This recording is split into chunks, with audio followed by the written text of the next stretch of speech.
인사의 뜻이 껴안다라고 하는 이름이 가지고 있어요. 하박국이 그러면 뭐를 끌어안고 있었을까요? 이게 사실 오늘 설교의 이슈인데, 하박국 1장 1절이 그래서 이렇게 시작합니다. 함께 읽어보도록 하겠습니다. 하박국 1장 1절 시작. 선지자 하박국이 묵시로 받은 경고라. 하박국은 껴안다라고 하는 뜻이에요. 근데 여기에 말하는 1장 1절에 경고라고 하는 말은 영어로 burden이라는, 발음 좋나요? burden이라고 하는 단어인데 문제 또는 짐 이런 단어예요. 그러니까 1장 1절은 어떻게 시작하냐면 하박국이 뭘 껴안고 있냐면 문제를 껴안고 출발을 합니다. 이 문제를 껴안고 시작하는 하박국이 삶에 문제가 있으니까 하나님과 이렇게 계속 대화하면서 이렇게 진행되는 게 하박국이거든요. 다른 선지서를 보시면 하나님이 여호와가 말씀하시니라 딱 하고 그 말만 딱 하거든요. 그런데 하박국은 하나님과 질의응답 시간을 가집니다. 질문하고 응답하고 질문하고 응답하고. 그래서 다른 책들과 달리 아주 독특한 책인데 삶의 문제와 부당함 앞에서 하나님과 이렇게 대화하는 형식으로 기록된 것이 하박국입니다. 삶의 부당함을 가지고 하나님과 대화했던 또 하나의 구약책 기억나지 않으십니까? 뭘까요? 욥기입니다. 그래서 하박국의 별명이 있는데 하박국은 짧은 욥기, 욥기의 요약판으로 불립니다. 제가 이걸 진작에 알았으면 욥기는 42장이거든요. 이걸 빨리 알았으면은 욥기를 안 읽고 하박국을 읽는 건데 그래서 하박국이 뭐 아주 디테일하게 맞진 않지만 욥기의 어떤 주제들을 아주 요약해서 담고 있는 책입니다. 그러면 하박국이 무슨 문제를 가지고 있었을까요? 이게 배경을 좀 알아야 되는데 하박국 그 서는 아주 시대적으로 암흑기였습니다.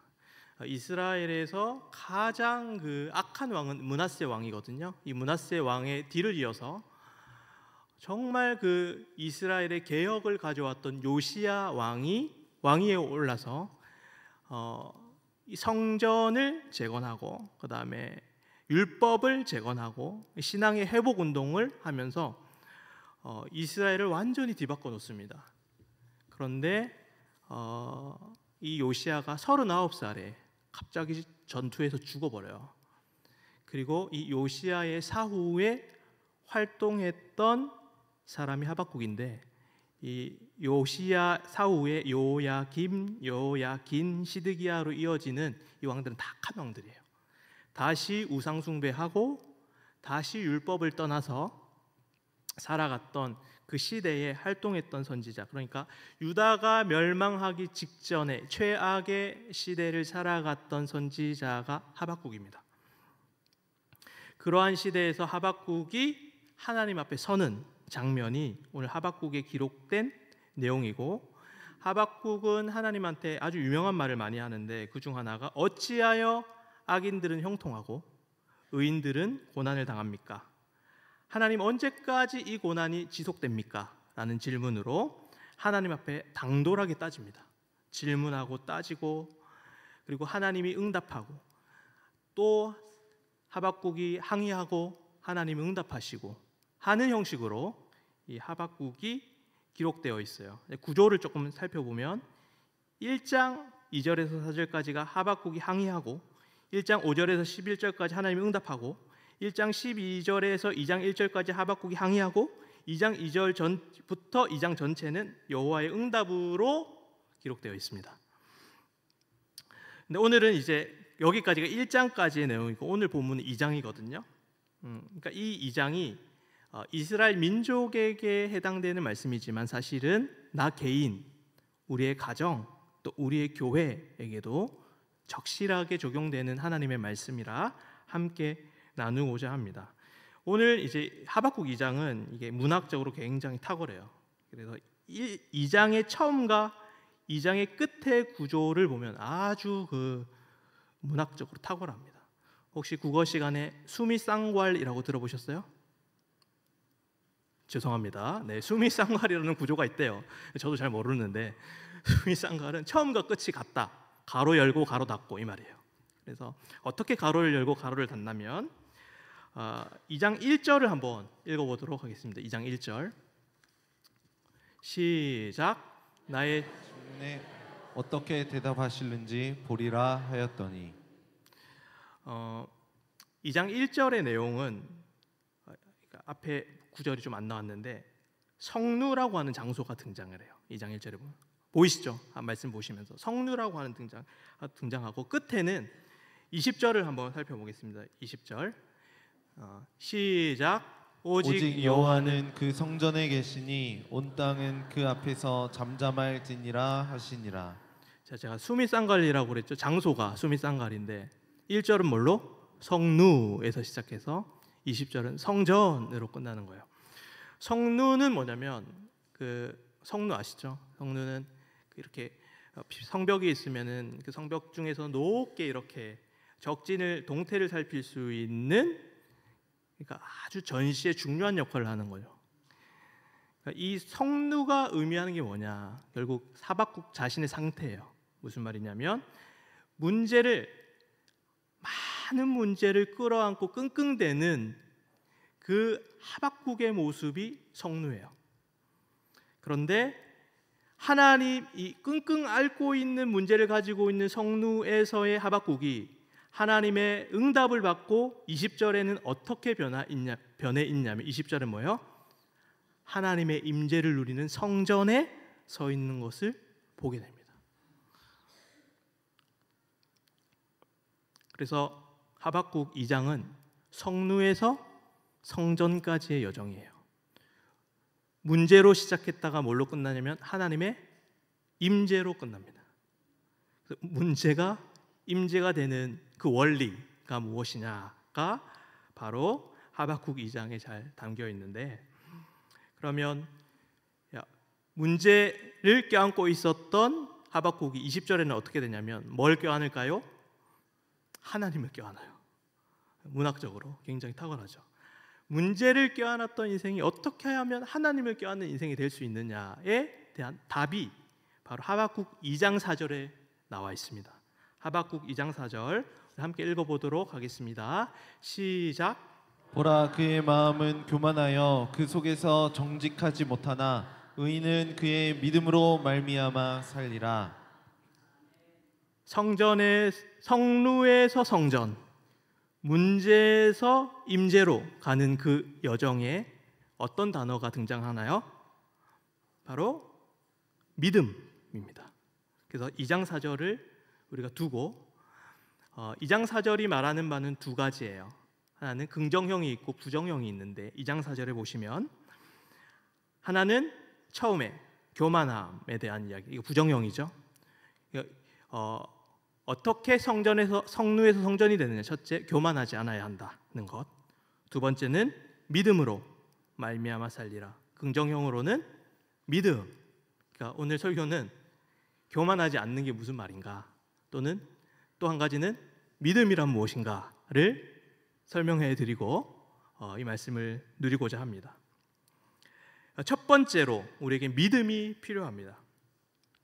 이 4절에 등장하는 믿음은 히브리어로 에무나입니다. 이 에무나는 의미를 보면 신실함, 기다리다, 버티다라는 의미를 가지거든요. 그래서 믿음이란 단어는 에무나인데, 이 에무나는 우리가 아멘 하잖아요. 아멘과 에무나가 어원이 같습니다. 그리고 이 한 가지 더 의미가 있는데, 이 에무나 언제 쓰이냐면 출애굽기 17장 12절에 보면요. 출애굽기 17장 12절에 보면 이스라엘이 아말렉과 전투할 때 모세가 지팡이를 높이 들고 아론과 훌이 그 손을 잡아주잖아요. 그때 17장 12절에 손을 내리지 아니한지라, 손을 내리지 아니한 손을 내리지 아니한지라, 이 표현이 에무나예요. 믿음은 뭐예요?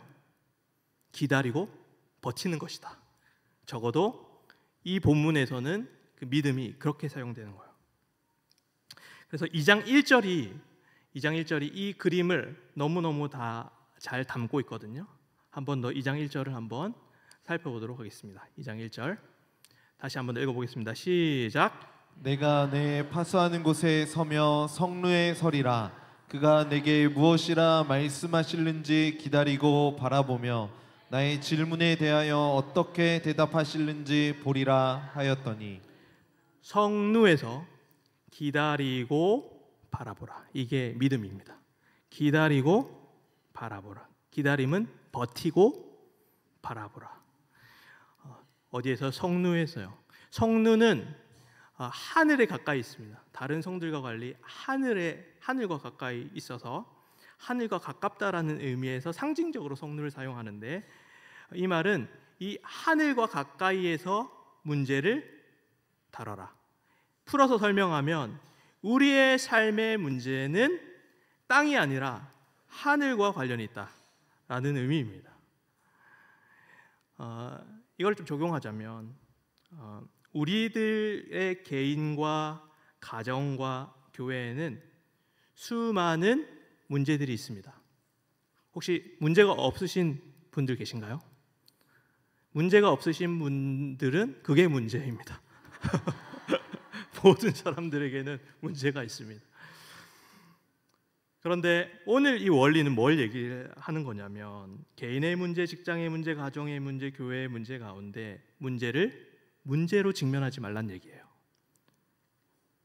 문제를 문제로 해결하는 것이 아니라 문제를 하나님과 해결하라라는 의미를 가져요. 그래서 어떤 사람과 문제가 있잖아요.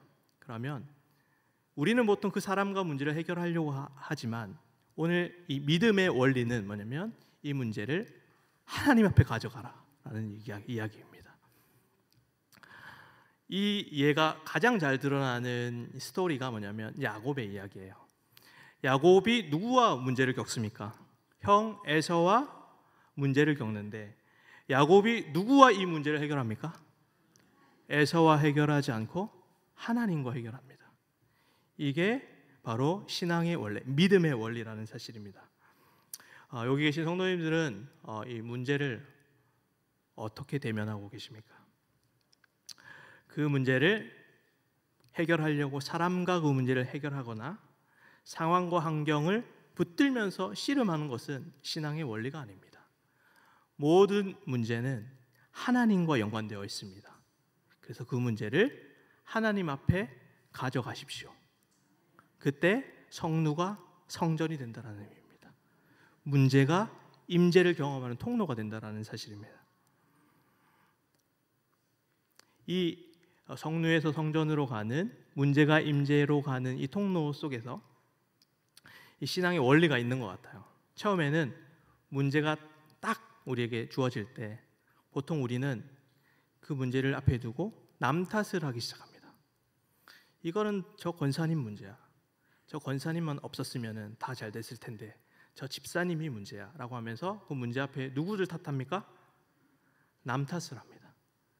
그런데 신앙이 조금 성숙하면, 아 그래, 저 권사님이 뭐가 잘못이야, 다 내 잘못이지, 내 탓이야 라고 하다가 좀 더 성장하면 그것을 하나님께 가져갑니다. 왜? 모든 문제는 하나님과 관련이 있으니 하나님을 탓하기 시작합니다. 그리고 마지막, 하나님과 탓하며 하박국처럼 하나님과 질문하며 항의하다가 하나님의 뜻을 발견합니다. 이게 신앙의 원리입니다. 탓으로 시작한 우리의 인생이 뜻으로 마무리됩니다. 이게 성루에서 성전으로 가는 여정입니다. 사랑하는 성도 여러분, 여러분들은 문제를 어떻게 대면하며 살아가고 있습니까? 우리의 모든 문제는 이 땅의 것으로 해결되는 것이 아니라, 문제로 해결할 수 있는 부분이 아니라 문제를 하나님 앞에 가져가시기 소망합니다.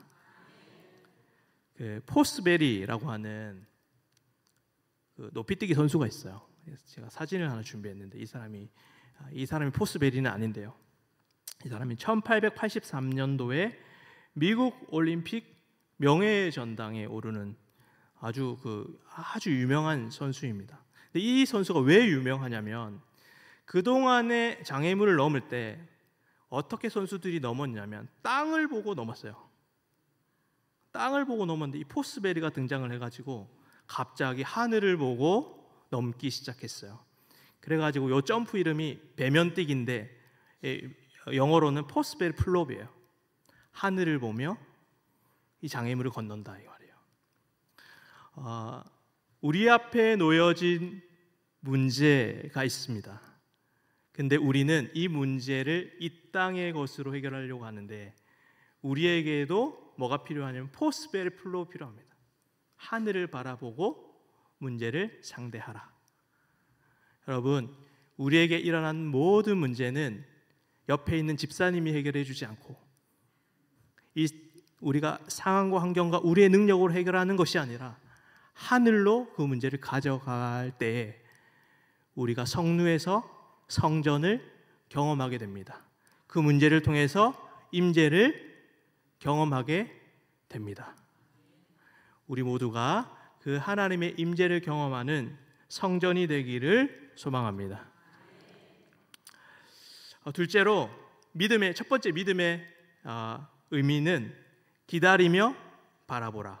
두 번째 믿음의 의미는 교만하지 않는 것입니다.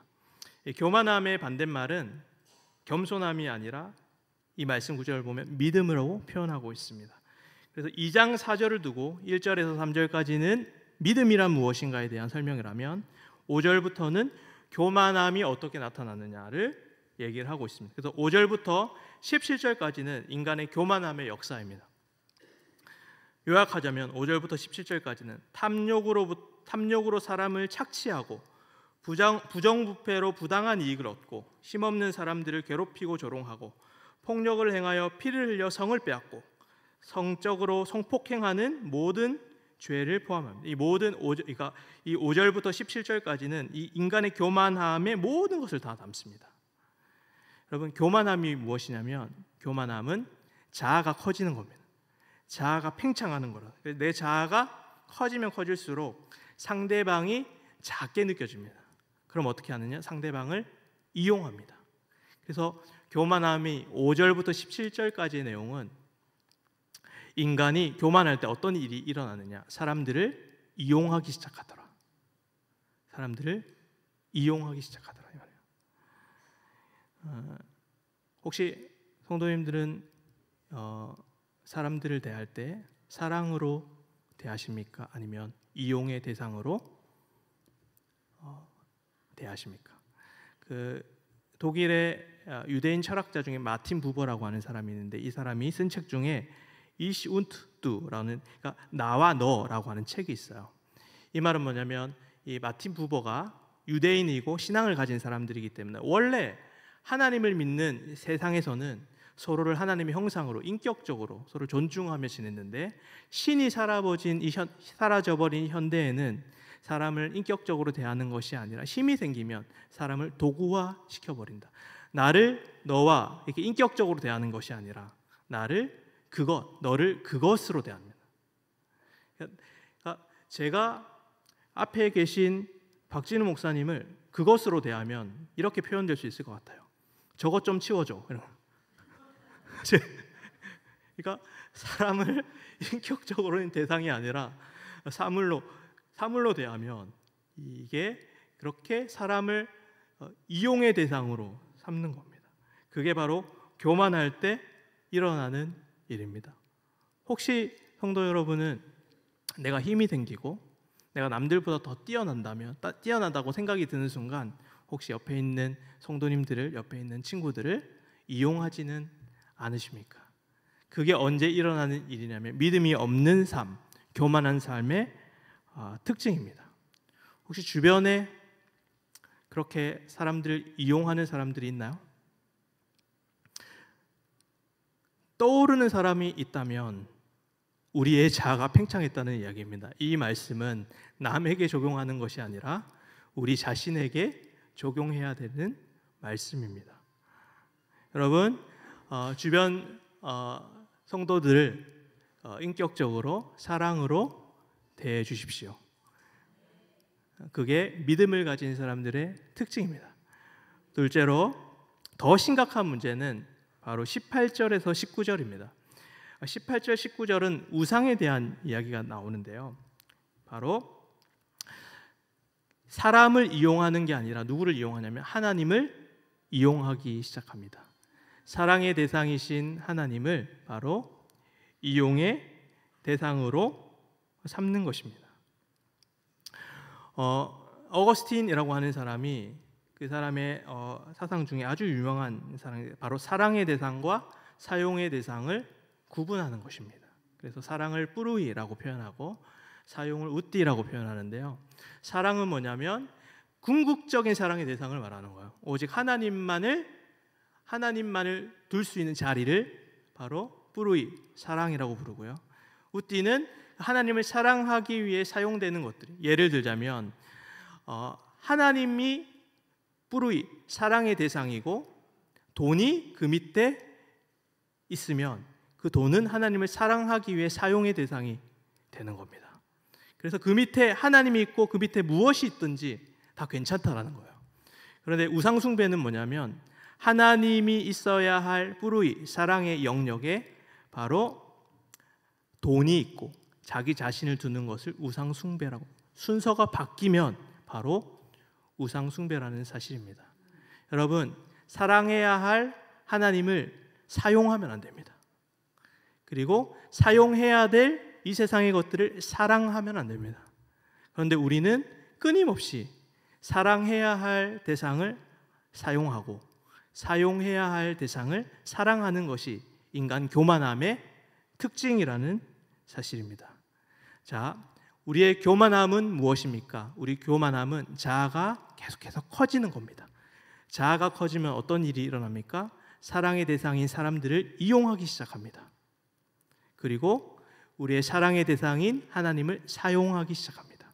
그리고 사용의 대상인 돈, 명예, 권력들이 나의 사랑의 대상이 된다라는 사실입니다. 그래서 우리가 이것을 주의하며 교만하지 않기 위해 날마다 믿음으로 살아가는 우리 모든 성도님들 되기를 소망합니다. 첫 번째, 성루에서 성전으로 가는 과정에 믿음이 필요하다라고 했는데 이 믿음은 첫 번째로 기다리며 바라보는 것이고 두 번째로는 교만함을 피하는 것인데 교만함은 내 자아가 팽창해서 사람을 이용하고 하나님을 이용하는 것이 바로 교만한 사람들의 특징이라고 했습니다.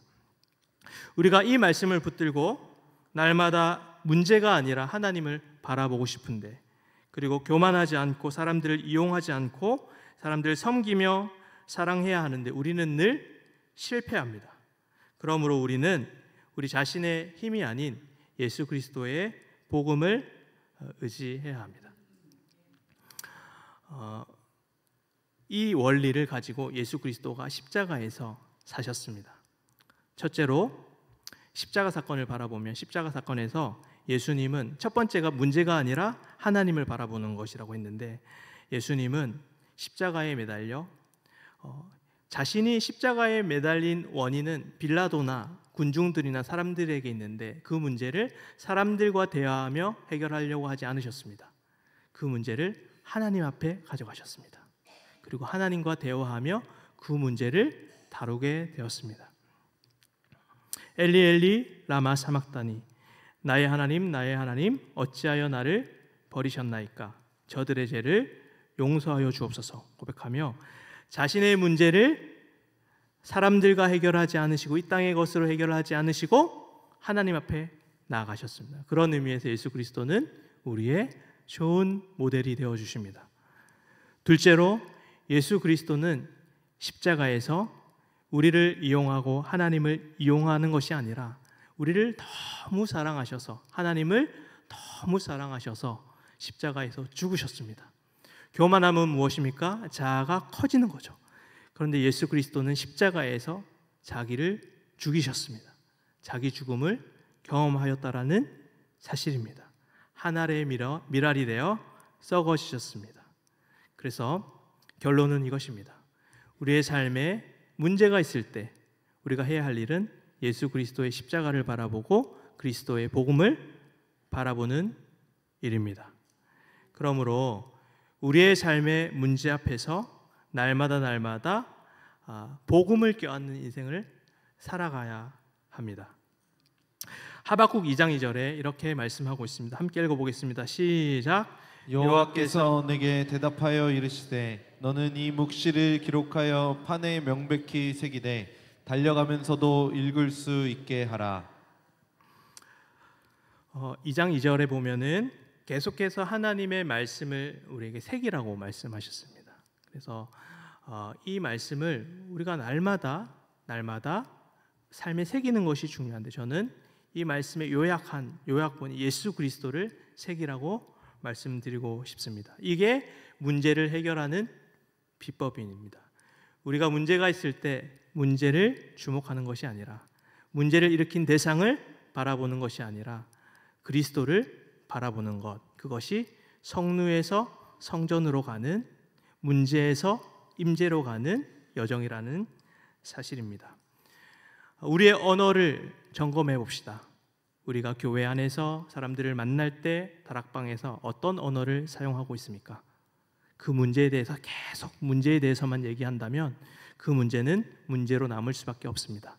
그러나 문제를 얘기하지 않고 끊임없이 그리스도의 복음을 전한다면 그 문제는 그리스도의 임재, 하나님의 임재를 경험하는 성전이 되어진다라는 사실입니다.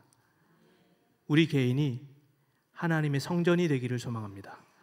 우리 가정이 하나님의 성전이 되기를 소망합니다. 우리 다락방이 하나님의 성전이 되기를 소망합니다. 우리 교회가 하나님의 성전이 되기를 소망합니다.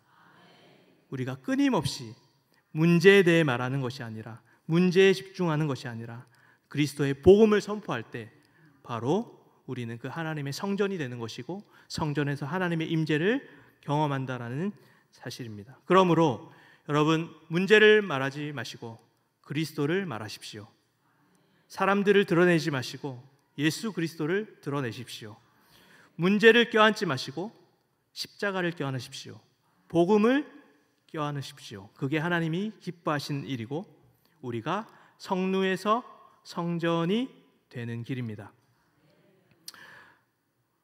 문제를 껴안고 있었던 우리의 인생이 십자가의 복음을 껴안아 하나님의 임재를 깊이 경험하고 또 주님을 깊이 사랑하고 이웃들을 섬기며 사랑하는 아름다운 인생, 아름다운 가정, 아름다운 교회가 되기를 소망합니다. 그때 우리가 날마다 복음을 껴안을 때, 날마다 그리스도를 말할 때, 날마다 그리스도를 높일 때 우리의 문제는 하나님의 임재를 경험하는 통로가 되고 성루인 우리의 인생은 성전이 되게 될 것입니다. 늘 탓하며 살아가는 우리의 인생이 하나님의 뜻을 발견하는 우리의 인생이 되게 될 것입니다. 우리 이렇게 서로 인사할까요? 우리 성전이 됩시다. 함께 찬양으로